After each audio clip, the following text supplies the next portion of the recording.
Hello, everyone. Good morning, good afternoon, good evening, wherever you are in the world. Welcome to Meet Menaca to celebrate you. Thank you so much for joining us on the Zoom and on Facebook. Couple of things before we start. One big announcement is when we send you the emails, we send it from so far info@menaca.co.uk. From now on, it will come from meet@menaca.co. So please take note, because otherwise it might go into the junk folder and you might not realize. And my website also have changed to menaca.co. As usual, please support us, like us, subscribe to us if you think these videos are valuable for you. Today we have a special guest, Mr. Rupak Sinha, on board. He is a NLP master practitioner, hypnotherapist, nutritionist, business mentor. Beyond all this, he is my friend, and I'm so proud to call him my friend. And I have adopted him as a brother. So if once I announce today, then he cannot change it back, right? A very warm welcome, Rupak, on board. Thank you, Menaca. And thank you, everyone, for attending. First of all, wherever you are, hope you're safe. And thanks for joining us, for sharing your valuable time, whichever platform you're viewing this in, be it Facebook, whether you're live on Zoom or on YouTube, a warm welcome. Thanks, Rupak. I know that you have done many things. You have taken up many roles. And I am intrigued because I know your background is from IT. You have a master's in IT. You worked in many big organizations. But when I asked you, you chose the topic balanced health.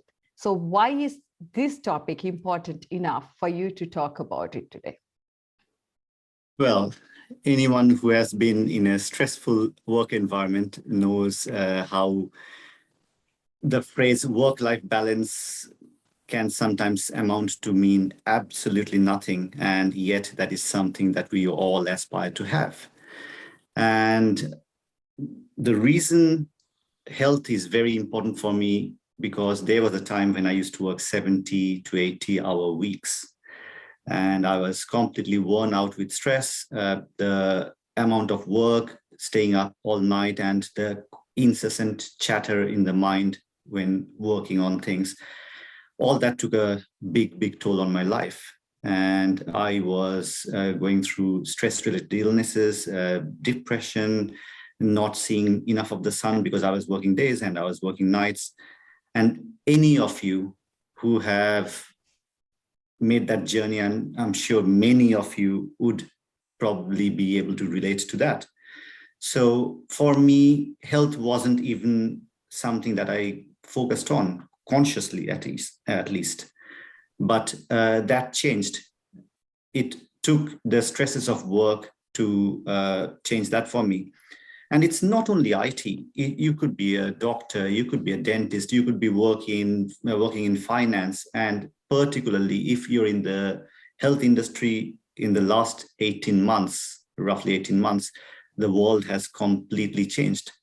So people in the health community, they are the ones who need to focus on this probably more than anyone else. But I wouldn't say anyone needs to focus on it less or more. But for me, health is not just a single individual topic in isolation. It is a lifestyle. And for us to understand why it is important, all we need to do is look just to our own lives.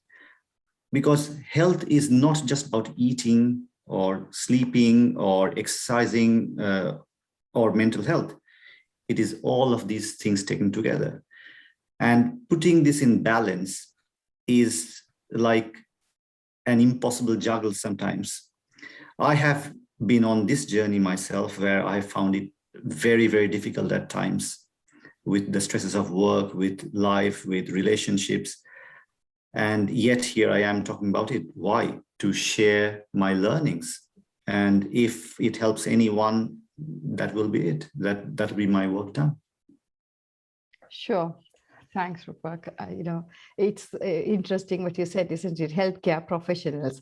And I was on a course not long ago, and the topic was, the speaker started with saying healthcare professionals are not healthy.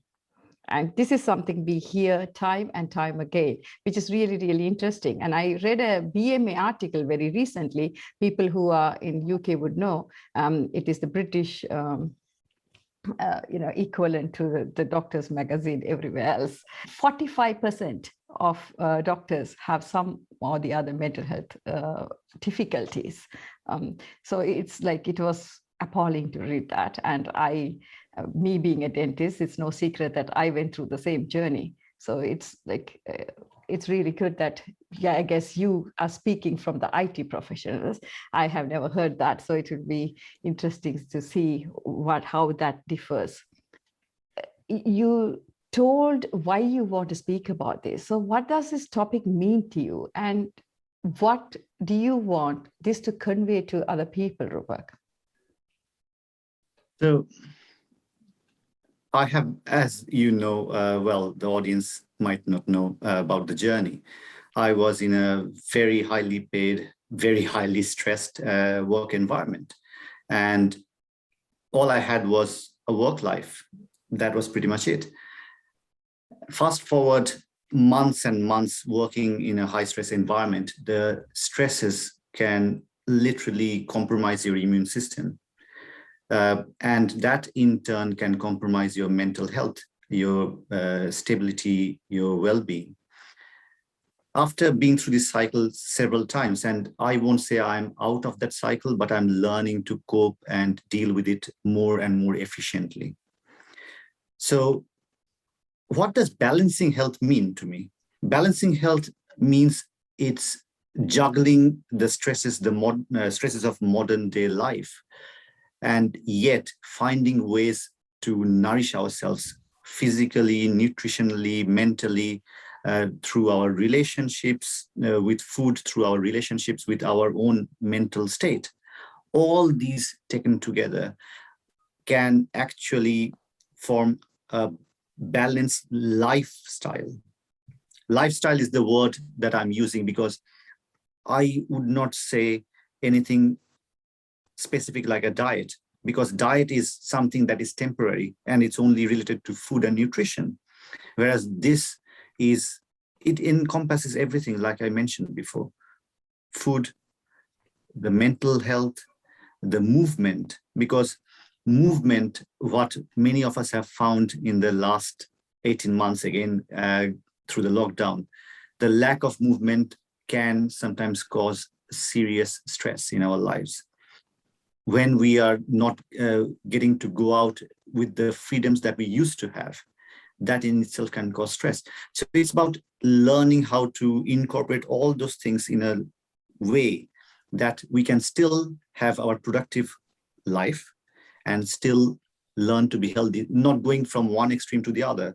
So there are people who go on an extreme, well, the only way I can think of it is going on an extremism course on health. People will do everything like raw food, juicing, but not focus on movement, exercise. We won't focus on rest. We won't focus on the mental state.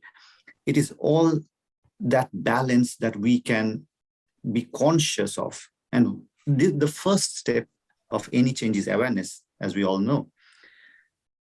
With that awareness, we can choose to change, because change is always a choice.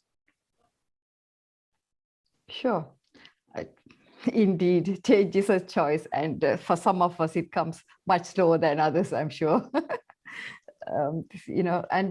We have had this conversation many times, Rupak. For some people, universe throws a stone and they pick it up. And for some of us, the brick has to be thrown at you and you have to fall flat before you wake up, isn't it? So it's like different people need different things to happen for us to realize that, isn't it?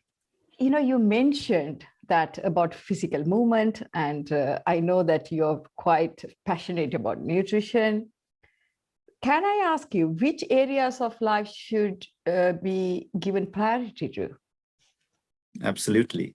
But before we do that, let's do something that may not have been done on this talk show. Can I invite everyone in the live audience who are on this Zoom meeting to just write a few words, maybe a single word or a phrase, up to a sentence max, what health means to you.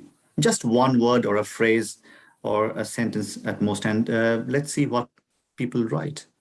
Let's see what people write. Whilst they have been writing, can I ask you what balance health means to you then?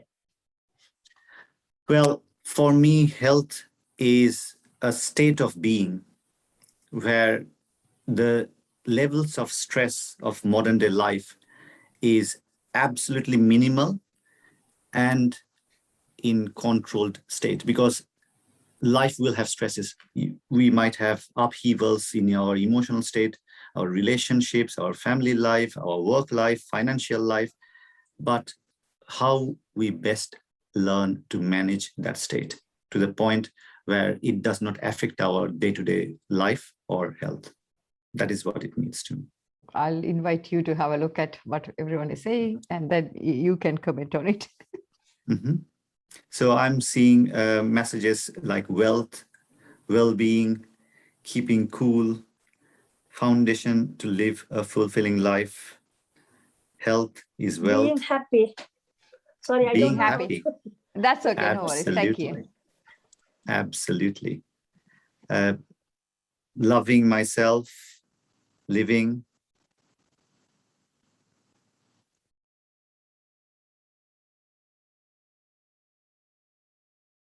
That's lovely. So I can see some commonalities. So people are talking about being happy, living a healthy life. See, in there, the mentions of one specific aspect of life, like food or nutrition or exercise, is not there. So to everyone, and rightly so, to everyone, health means a combined state where our mental health, our physical health, everything is in balance. Yet the irony is this: we all know that we should be eating healthy, we should be sleeping well, we should be having adequate exercise, we should take care of our mental health. And yet, how many of us miss one of those? How many of us actually have times when our physical health is suffering because we are focusing too much on our earning potential? How many of us struggle with our mental health because maybe our relationships are not where they're meant to be? So even though we know that we should be doing certain things, yet the struggle is very real. The struggle is for everyone, because when one aspect of life rears its head, we have to look at it at that specific time. So my question to you is this, and of course I have known you for some time now. When you have your personal struggles with whichever life aspect it may be, how do you cope with it? I mean, in the past, it used to totally take over, to be absolutely honest. Now, I won't say it never takes over, but at least I'm aware of it when it does take over. That's the difference. I have, I'm quite transparent with people who have listened to me a lot. They know physical health is something I'm still work in progress very much, nutrition. So mental well-being is something I think I'm so much better than what I used to be, but it doesn't mean that I never have a gloomy day. It doesn't mean that I have the off day and I have to just, switch off and do something totally different, or reach out to my, those 5 people who are my inside support circle, including yourself. But I think it is about knowing, isn't it? That's what, for me, knowing is the first step before anything else. And I think second thing is, yes, balance is important, but it doesn't mean that sometimes you have to give a bit more importance for something in particular at a given time. Precisely. And you actually hit the nail right on the head there. The first step is awareness. So when you were talking, you mentioned that when people will be looking at this recording, they can actually rewind and see. You actually mentioned that word, that specific word, being aware. When we are aware that any of our life areas are lacking, we focus on that. That's what we all do. But what happens inadvertently, one of the other life area always suffers, because whenever we are putting more stress on one, the others will suffer. So how can we best work on that life area that needs work on, and yet not neglect anyone? That has been what has been I have been working on, and I know so many people, they struggle as well. So that's why I wanted to talk about balanced health. It is not about being in isolation, and it's about knowing what is important to you. That awareness is the knowing, that awareness that I cannot neglect one area of my life at the expense of any others. Now, I already mentioned briefly about these areas. One is, of course, the food that we eat, which is the nutrition. But very important distinction is that this is not a specific diet. Because if you look at all the diets that are prevalent in modern day, there is not one specific diet that people will vouch that this is the best diet, because diets are all in passing. It is meant to be for a specific span of time to counteract maybe a specific lifestyle that you want, maybe lose weight. So people cut on their carbohydrates. However, that is not what I want to talk about. What I want to talk about is nutrition. Nutrition is not a diet. It is what you put into your body, food-wise, that will help your body, that will help each and every cell of your body live healthy. And all I will say is that there's a very nice quote or a phrase that I like. It's eat what is made by plants, but not what is made in a plant. Basically, it's what is called natural foods. Anything that is not artificial, anything that is natural. What does not natural mean? Things like GMO. We have a lot of pesticides in food these days, trying to choose the organic foods and trying to eat lots of fresh fruits and vegetables. Everyone, all doctors, all nutritionists, all dietitians, they'll all say the same thing. And yet, when we go to the supermarket, we see the deceptive advertising campaigns. Natural. Any food that is made, if it's for consumption, it should be natural. But because these days there are so many artificial flavorings and colors being put in, even natural has become a marketing thing. So focus on lots of fresh fruits, greens, vegetables. Now, I'd like to share something which I've already told it to you, so you know. There is something I found out quite a few years ago, the similarities why we should eat greens, why we should actually focus on eating fresh fruits and vegetables. Because the way our human body works, it assimilates whatever we eat, and that becomes the cells. So there is another saying, what you are what you eat. But more importantly, it's not what you eat. You are what your body can absorb. So your body has to absorb the nutrition of from the food that you eat. What happens is if you eat anything that is artificial, if you eat anything that is processed, the body has to use more energy to break it down. So your body will lack in energy. That's why typically after a very enjoyable McDonald's for some, they might feel a bit tired. Why? Because the body is trying to break down all the processed food. So for nutrition, just simple rule of thumb is stick to anything that's natural. Now, this brings us to that point where I was talking about extremism. If I'm constantly focusing on, I need to eat natural, I need to eat fresh fruits and vegetables. What about the enjoyment in life? What about the ice cream? What about the pizza? And what about the chocolate? What about the chocolate? There you go. Dark chocolate. For me, it is not about extremism. And unfortunately, I have walked on that path, and that has been my learning. As long as we eat a minimum of 70% healthy foods, then we can indulge on the occasional snacks, the occasional crisps, the occasional chocolate, the occasional ice cream, and the occasional pizza. Well, I would not lie. I have got pizza and ice cream in my fridge. But for me, that's once a week. Because when you put the healthy foods into your body will learn to cope, your body will learn to detox, and whatever else you put in, you can still enjoy the things that you love. For example, I know Menaca loves chocolate.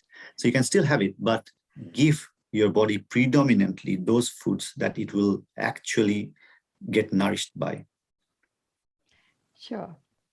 So that is the food part of it. However, if we are only focusing on nutrition and we are eating very healthy, but we are not focusing on movement, what we have been aware, and this has been in the news lately over the last few months, since last year, many people, they have been struggling without the lack of movement. In London, particularly, where open spaces were restricted as well during the lockdown, people were struggling because they didn't have a place to go out to. If you don't, or if you can't afford to go out, or if you can't afford to go out for a run or a jog, what you can do exercises, you can do yoga, you can do Pilates in your home environment. Why is that important? The human body follows what is called universal laws. And one of these laws is use it or lose it. So when we are using our muscles, for example, a bodybuilder goes to the gym, pumps weight. Over time, the same group of muscles get used and then they expand. However, if that same bodybuilder just sits at home, stops exercising, that muscle mass will go down. In our body as well, forget about any bodybuilders, a normal human being, if we do not move, those muscle groups actually tend to become loose, and our strength, our level of energy. So strength is directly proportional to the level of energy we have. That will also get hampered. So it is very, very vital to move. The World Health Organization recommends 8,000 steps a day. If you have a smartwatch, or even with the smartphones, you can actually count the number of steps. That equates to roughly 6.67 kilometers of brisk walk. Brisk walking, swimming, these are very, very good exercises for people who cannot do weight training, or people who do not like weight training. I, for one, I do not like weight training. It's a personal choice. You can do yoga, non-impact sports, anything that you enjoy. Could be dancing, could be swimming, could be yoga, could be Pilates, whatever you do, at least to the point where you sweat. That is very, very good, because when we sweat, the body starts detoxing. The toxins in our cells are actually released as well. So that is the second piece of the puzzle.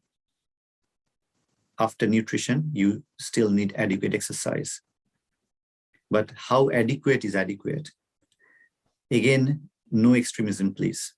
Because if you do too much, you will be using too much energy and you'll feel run down. That is why you need to let your body rest. And rest is, again, not too much, not too little. You need to know, and each person is different. So you need to know what is a good amount of rest for you. Is it 7 hours of sleep? Is it 8 hours of sleep? Or is it sleeping in the afternoon? For us to be aware what our body needs, we need to listen to our body, not think with the mind, but actually to listen to what our body needs.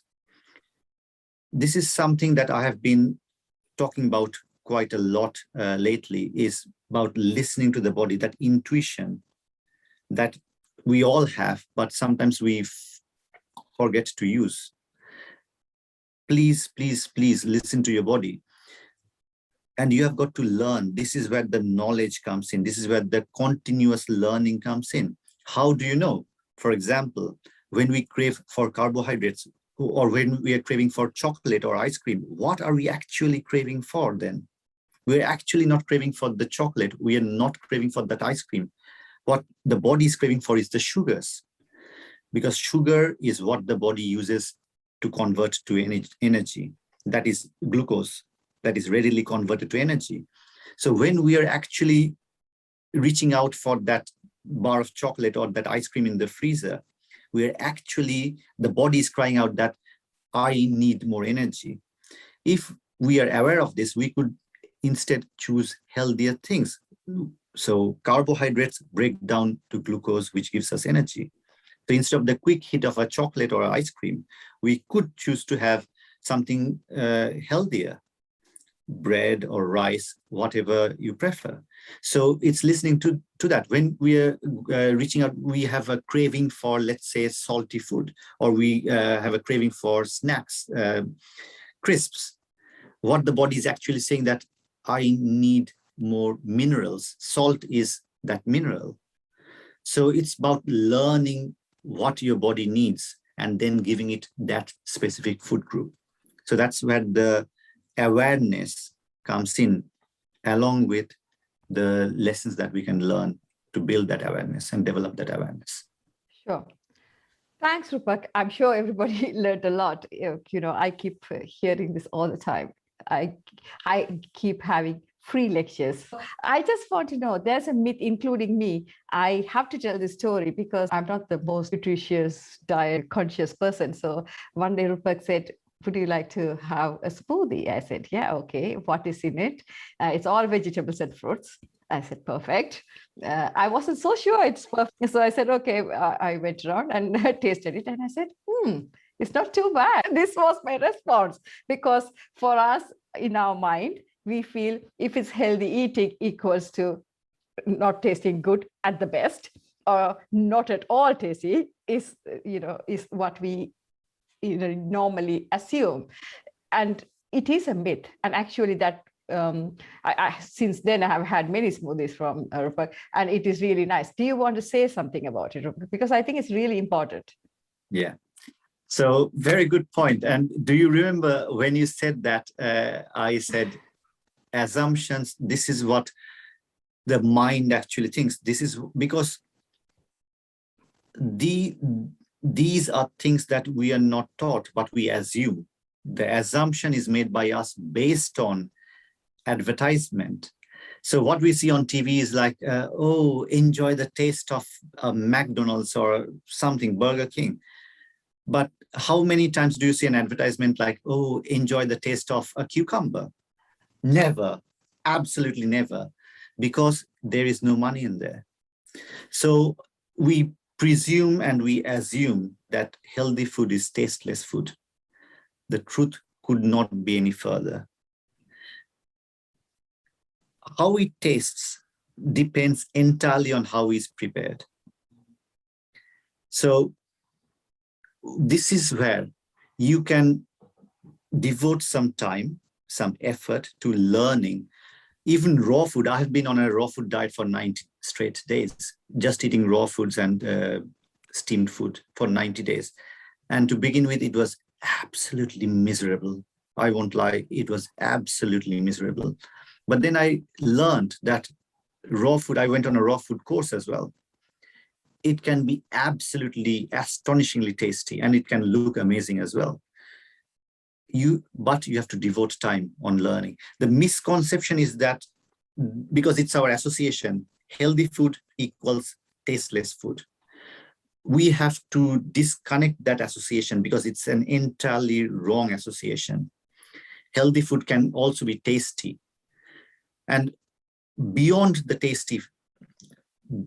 taste fact of it, you should understand that whatever you're putting into your body, it's actually tasty to the cells of your body. They are getting nutrition. So let's talk about aging. What is aging? We have roughly 50 trillion cells in the human body. And every cell has a finite age, as everything in the universe has a finite age.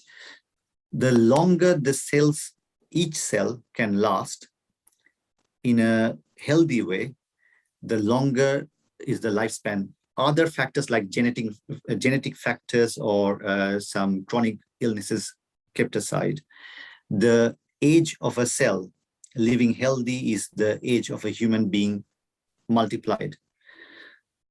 So if your cells are healthy, your body will be healthy. You'll have a healthy lifespan. Whatever age we live, for some people it's few decades, for some people it's more decades. But it's not about how long we live, it's about how healthy we live during the time that we live. So when you're eating, the focus should not only be on the taste factor. Sometimes I eat things which actually are not very tasty, but I've reprogrammed that in my mind because I'm preparing it. I know what's going in there and I know it's good for my body. But that being said, the misconception that healthy food has to be tasteless or not good tasting, that is completely wrong. Yes, I can vouch for that for sure. So, Rupak, as you rightly pointed out, today's society, we feel stress. It's a given. So given the stresses of the modern life, how can you then best focus on health? That's an interesting question, to say the least, because to deal with stresses, we need to devote more time to the area that is causing us the stress. For that, what we need to do is have a routine. So the first step that we talked about was awareness. And to have a routine, I cannot stress that enough, how important it is to have a routine. So for some, they're very, very good at maintaining a routine. Whatever their routine might be, waking up at 6 in the morning, going to work by 7. For some people, routine can sometimes be a struggle. And a part of my life, I had been on a very strict routine because the work demanded it. And then there have been times where I've really struggled to have a routine. And I know about you as well. So it is to find that place where, because you will know yourself. Yes. A strict routine might work for you, a strict routine might not work for you. What I do for myself and what I recommend others doing is to have a flexible routine. So a routine that also gives you variety. For example, you might choose that, okay, for 6 days of the week, I'm going to be doing these things, or 5 days of the week, I'll be doing these things, but I will be doing these things every single day. But the next 2 days, I will relax my routine. So it could be a working week for you. What it gives is that, see, the mind needs variety. We all need variety, whether we agree to it verbally or not, we all need variety in life.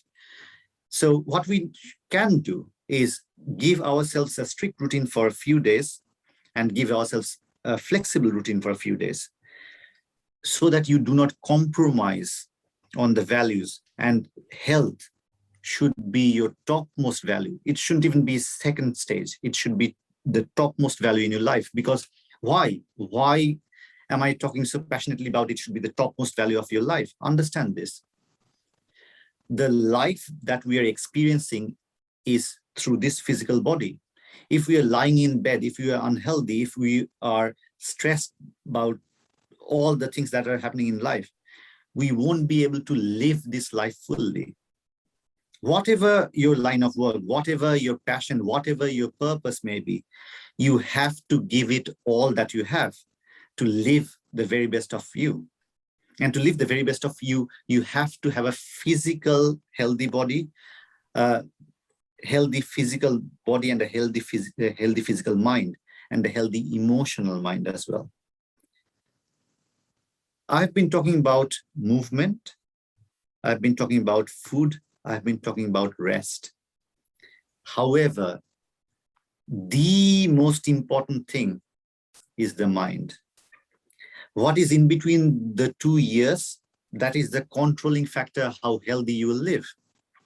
Like I was mentioning before, we all know that we need to rest well, we need to exercise, we need to eat well. However, how many of us actually do that regularly in practice? And if we know this, why aren't we doing this? Because of how our mind has been programmed. Because everyone, each of us, we have grown up in different environments. What we have learned from our parents, for most people, are the things that they are repeating in their own life. People who have grown up in decent environments, and decent, by decent, I mean decent, healthy environments, because nowadays you read about things in news articles where parents don't have time to cook, so they literally live off supermarket frozen foods and very unhealthy junk food. So if someone has grown up in a certain healthy environment, yet they don't have time, how to manage it? This comes back to the point. You have to put that value of health topmost in your mind. Only then it becomes a non-compromisable, because your topmost value of health, or whatever your topmost value is, you do not compromise on that. How to juggle all these things together, given the stresses of modern life, how to do this? If and when you focus that this is the biggest priority of my life, my own mental and physical well-being, then you will find time. And one thing I want you all to be aware of, eating healthy is time consuming.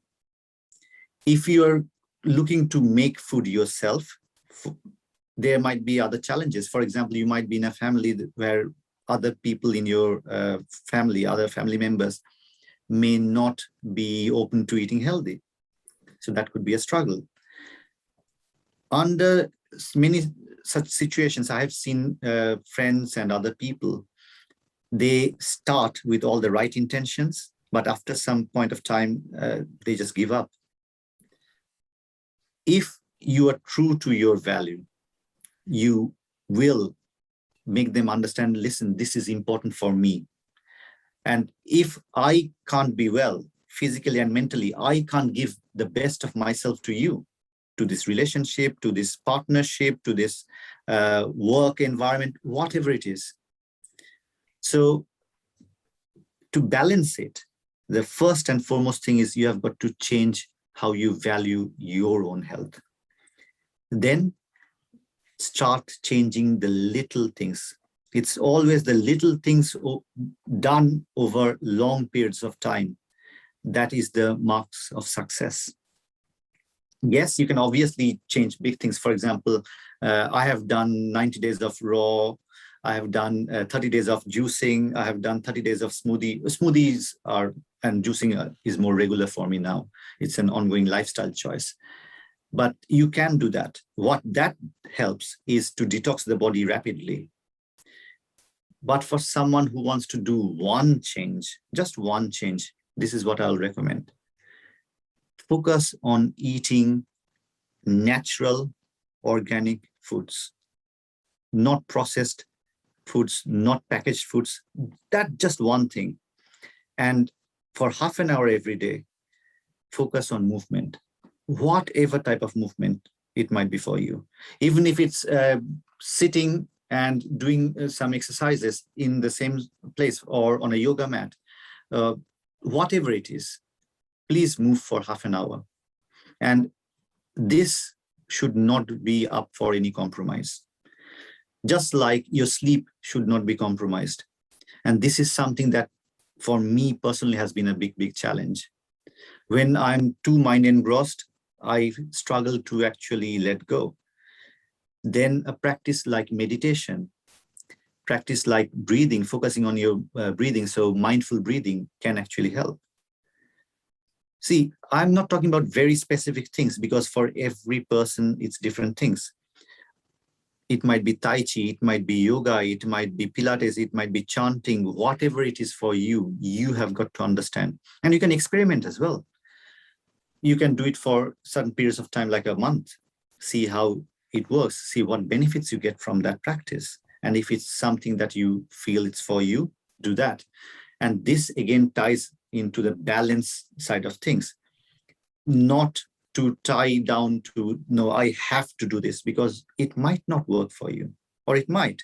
The only way to find out what works or what doesn't work for you is to try it, persevere with this, with full integrity for a given period of time, could be a month, and see how it works for you.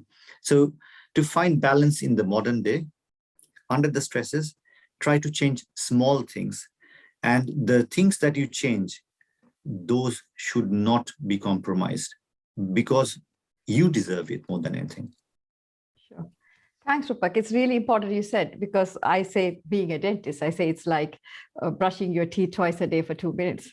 Isn't it? It's, you know, it's not like you go to the dentist or the hygienist, say once in 6 months, and then not brushing your teeth within that time at all. It's, you know, including myself, like when we go on a diet, that's what we think, you know, we do it, crash diet, and then we get back to the, you know, rhythm of life and get indulge more.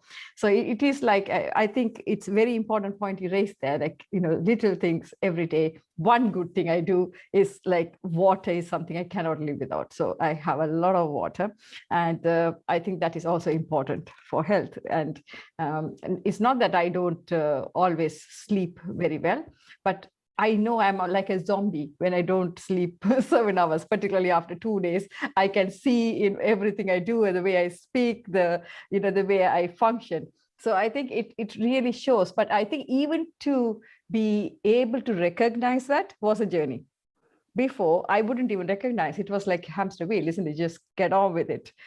So I think the other thing I was thinking is, I keep telling that, I'm sure you say this as well. You know, it's like a car having 4 wheels. If one wheel is fully functional, the other 3 are not, or 3 are fully functional, even 1 is not functional, we can't move forward. And I think it's the same. And yet we all, including myself, we forget that. Absolutely. That is where the need for balance. And something I will touch on that you mentioned, and thanks for reminding that, hydration. This is one of the pillars of health.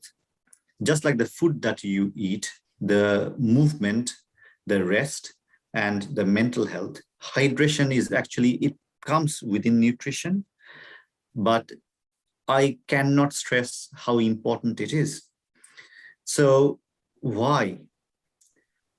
When a child is born, about 75% of the child's body is water content. As we grow older, the water content actually lessens. So, well, these are rough estimates because each and every person is different. When we get older, around, I think 60 plus, I can't remember it right off the top of my head, the body's water content goes down to 60-65%. And that's when the wrinkles set in. The body starts shrinking. But not everyone goes through that. What has been noticed based on research, people who have had a very healthy lifestyle, food-wise and physical health-wise, and if they're not doing chemical abuse, this is very, very important. What do I mean by chemical abuse? So drinking things like Coke, soft drinks, lots of sugary stuff, smoking, or having lots of drugs, all these things are abuse to the body's internal ecosystem. If people have healthy life and they're not putting too much of makeup all the time, occasional things are fine, but not too much. what happens, they have noticed that people's skin shrinks less, given the right hydration. If we keep the minimum level of hydration needed is 2 liters of water per day. It doesn't have to be just water. You could have it through green tea, through water, or through fruit juices, but minimum, that's the absolute bare minimum of fluid content we should have. Ideally, in warmer climates, 3.2 liters. They say that should be enough, not more than that. If we don't have enough hydration, what happens? We have headaches. The body's natural pH, the blood pH, which is 7.365, that falls, means the blood becomes acidic. We feel dehydrated, our throat dries up, we feel our lips drying up. By the time the body is already dehydrated. And if you go through this for a few days of not having enough water, your capacity to think clearly, that suffers as well. If you don't believe me, try this for yourself. I wouldn't recommend, but you can. So thanks for reminding me, Menaca. Hydration is one of those vital aspects of health.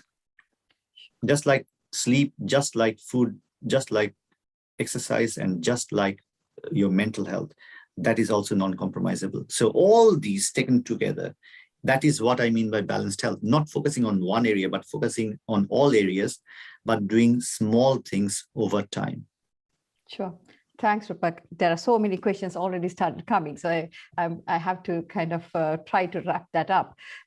So, you know, one thing I was thinking whilst listening to you is relaxation, because, you know, we, you know, of course, the mental well-being, yes, mindfulness and meditation is great. And, you know, like you said, breathing is really good as well. However, I think we are social animals, aren't we? And so, you know, like, at least for me, I am definitely a social animal. For people who know me, know that. So I think it's also important to make time, which you and I and many other friends I know didn't do at one point in our lives, because we had our priorities totally wrong. So it's also important to have that wheel on as well, to make sure to have the right people and also to have that social support or social, I mean, that's for me. And I just want your opinion. I know you are quite happy with yourself person, but is it really important for everyone to, you know, it might be different proportions, but it's still that wheel is important. It's not just important, it's absolutely necessary. Why? So in the current day, we are so inundated with information from every single stream, as if like every single orifice of our body is full of information, because we are in a constant barrage of computer screens, of tablets, phones, TV. Wherever we go, we have digital screens, and we are, through the eyes, through the ears, through all the sense organs, we're constantly getting this incredible barrage of information streaming in continuously. So if we are only taking input, and if we are only giving output through the things that we share, we speak, we do, all these are creating stresses on the nervous system. Our human body has got several nervous systems, and it is constantly stressing the nervous systems. Now, imagine a rubber band. If we keep on pulling it, after a while, after a certain point of time, it will never go back to its original size. The human body reacts the same way with stress. If we're constantly stressing it, the human body won't go back to its optimal state. And that is why it is important to actually relax the stress. And the best way we can do this is downtime. Normal people get downtime just during their sleeping time. But question is that enough? Yes and no. For some people, that might be enough. because we all react to stresses differently. For some people, just their normal sleeping time would be just enough. For some people, it won't be. Why? People who I call warriors, who worry a lot, it might be not enough for them because they cannot stop their mind chatter, the background mind chatter that continuously, it's an incessant thing. For them, the only respite they have is during sleeping times. I used to be one of them. For me, I have a practice, I have a meditation practice, silent meditation, vipassana, which I practice. That has been completely life-changing for me. For others, it might be something like listening to music. It might be walking in nature. It might be just writing your thoughts into your diary every single day. Whatever it is to you, if you feel being with yourself, doing a specific thing is helping you relax, helping you unwind, helping you distress, do that. There is no question that it's beneficial for our health, absolutely none. But that being said, one thing I have got to mention, there is nothing like spending time alone with yourself. Some people actually do struggle. I know personally many people who actually struggle. They cannot sit just alone by themselves for extended periods of time. That is because of the incessant mind chatter, and also due to them feeling a sense of insecurity at times. So you have got to understand how you cope with silence. If it's something that you can cope with, absolutely, there's nothing like that. Even walking in nature is very healing. Try walking bare feet if you can on grass. You'll see how healing it can be. So find out what your quiet time is, what your way of getting downtime is, and then use that. Sure. Thanks, Rupak. We are almost going to be, on time, running out of time. So I'm going to wrap it up asking one last thing. Sure. So what can be the takeaways for the audience today? Like, what are some of the things our audience can do from today onwards to live a balanced health? So first of all, assess your current situation. Wherever you are, you can only start from that point. You cannot start from where someone else is because they are in a different state. Also, you have got to look at your environment. Are you in an environment where change is easy? If it is not, then you have got to make sure that whatever you want to change, the positive habits, the behaviors that you want to change, you have supportive environment for that. If your partner or if your family does not agree to that, sit down with them, make them understand. Because the first and foremost thing you have got to understand, the environment is always greater than the individual. Create a support group. Connect to like-minded people. And this is what really, really helped me make the change, because I was surrounded by people who were on the same kind of journey. And it helped me focus on what's important, because we were working not only on one thing, we were working on many different things. So we were working on an overall sense of well-being. It always helps to be part of a community or to be part of a group of friends who you can trust. For example, when you start on your health journey, making changes in your life, you will have emotional upheavals because your body will start detoxing and your mind will start detoxing as well. Worries, thoughts, all these things will creep in. That is when you need this support more than ever. So create an environment and apart from the environment, this is probably the most important thing, have an accountability partner. So I have an accountability partner as well. He's a dear brother to me, Jimmy. He's in Ireland. So we have this accountability thing. Every day we send each other a list of things that we will do, and then we'll stick to it. And what we do, it might work for you, might not. we actually donate to charity if we fail to meet those things. Having that will really help you. So the small changes is first your environment, then your emotional state. For that, the impetus to keep you going on, that will be given by your accountability partner. He or she might put you in place. Like when you sometimes think that I can't do it, like it's too hard for me, he or she might help you. Sometimes you might help him or her. And then do small things and then stick to the small things. When the small things become a habit, then those don't need to be changed. Then you get the next thing. One thing at a time. That is the key word. Change one thing at a time. If you are someone who finds it a struggle to drink enough water, have enough hydration, have enough fluids, change that the first. The biggest challenge you have, work on that first. I don't want to go into specifics because you have a diverse audience and everyone has different challenges to deal with. If you have a chronic illness, if you have a physical health issue, see what options you have. Speak to your GP, speak to your doctor, speak to some medical health practitioners, maybe some alternate practitioners. What the Western world calls alternative medicine, those are actually natural medicines sometimes. And sometimes it can help heal rather than just fight the symptoms.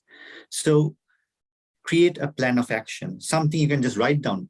What do I want from my life to get the most out of my life?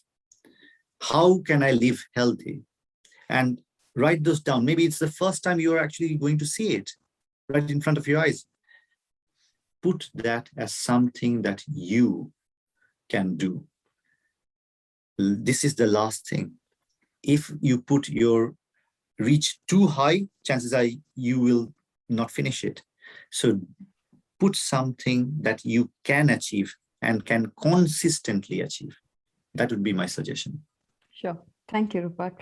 I'm sure we have so much more to learn. And if Rupak agrees, what I will do is I'll make an exception and record these questions afterwards, what I'm going to ask, and then put the questions on the YouTube separately as well, because I think the questions which have come through are quite important.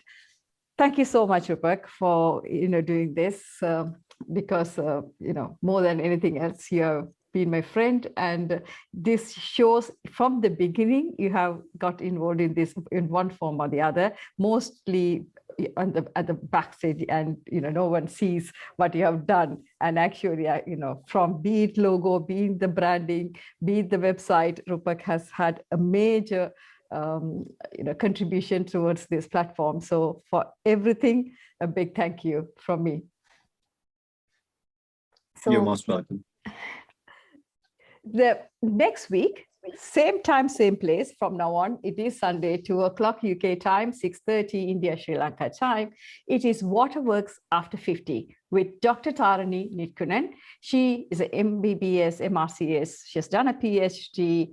Tarini Nitkunen has been a urology consultant at Epsom and St. Helier University Hospital NHS Trust since 2013. She had become a clinical lead for the urology department in 2020. Her subspecialty interests are female urology and pediatric urology. She has recently introduced laser prostate procedures too. So I cannot wait to hear Tarini Nitkunen coming and speaking about it, because I think it's another important topic which is hardly spoken about for variety of reasons. I am looking forward to having another great speaker coming and speaking about an important thing. Now, over to Rohan Mehra to give a word of thanks. Thank you so much, Menaca. I guess, Rupak, you've spoken so much in so little time. I don't know how much time I would actually have to make a gist of the same. I've known Rupak for quite some time now. I guess pretty much Menaca and me met him at the same time at that Toastmasters. I've known him as a man of few words, but today I really know the real Rupak. And when he speaks with passion, when he speaks with what he believes in, it really comes out the way it did. So thank you so much, Rupak, for so simply explaining something which you and I, would agree that we all find so complicated. And we all as humans love to complicate the simple things. And what you've taught us is how to uncomplicate or decomplicate whatever, different parts of the world would want to frame it, right? Those simple things. One thing which I've always liked about Rupak's presentation is that he comes across as so genuine. He comes across like, I would want to now go ahead and follow it. As compared to, let's say, if my GP told me or my dietitian told me, I'm like, that's your business. You're just, that's what you keep doing. I'll stop visiting you because you keep telling me to do that. But when you listen it from a person like him, you actually see that, yes, he's not somebody who's out here to preach. He's somebody who practices what he preaches. And I guess that for me has been the biggest factor why I found this a very, very enriching talk.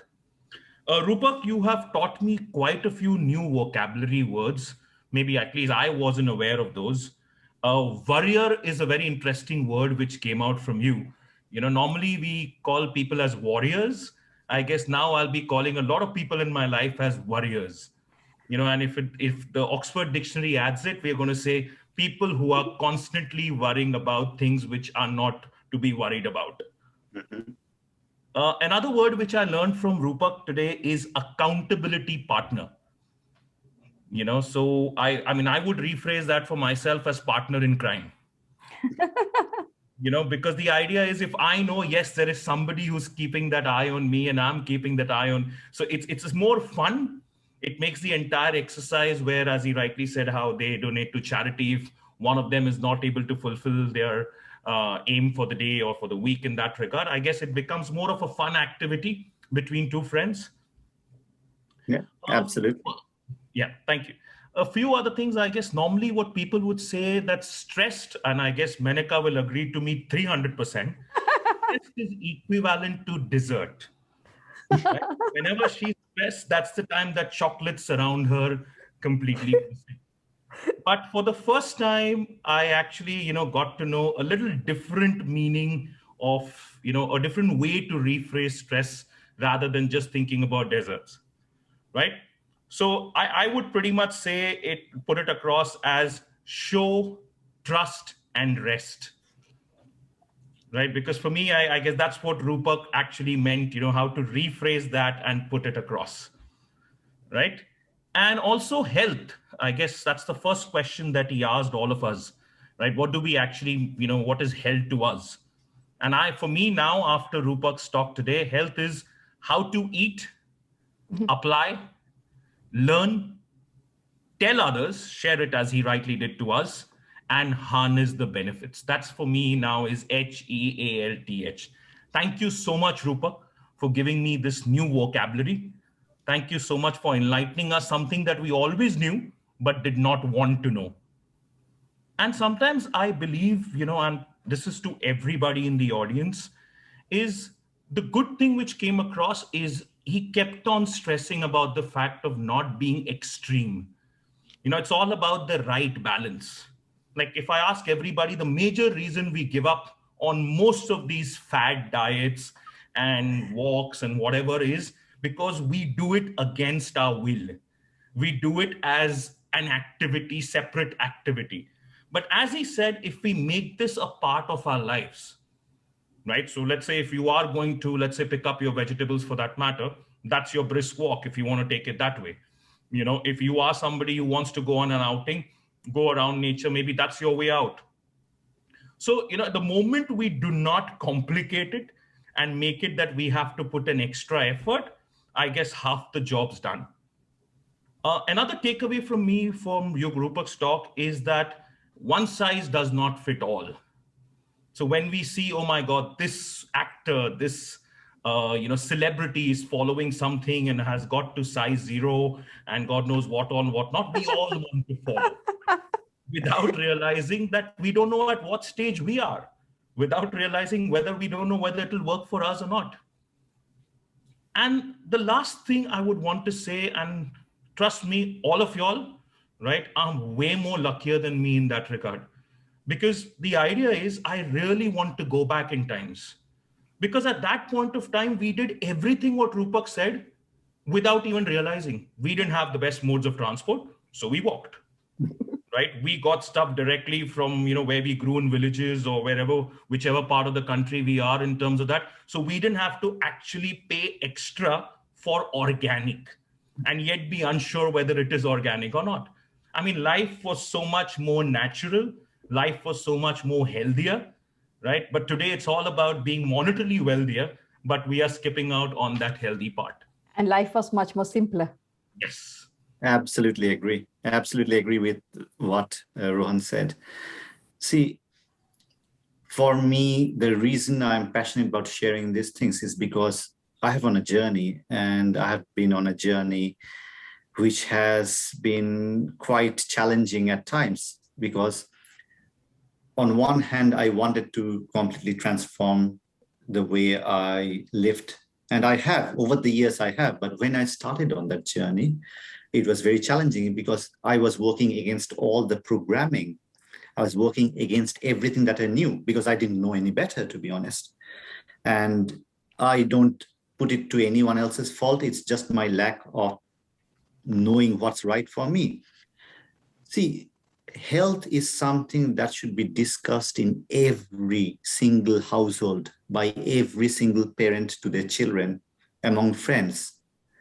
But yet, that is something that we least discuss about, unless you are in specific health groups where people are extremely focused and that they have built their life's work around that.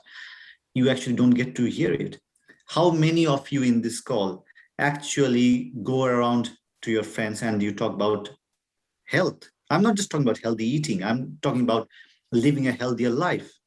People talk about, what restaurant did you go to? What did you eat? What movie did you watch? What pub did you go to? It's because of the culture that we are brought up. Now, we can't change the culture ourselves, but we can change the culture inside of us and around the people that we love, trust, and respect.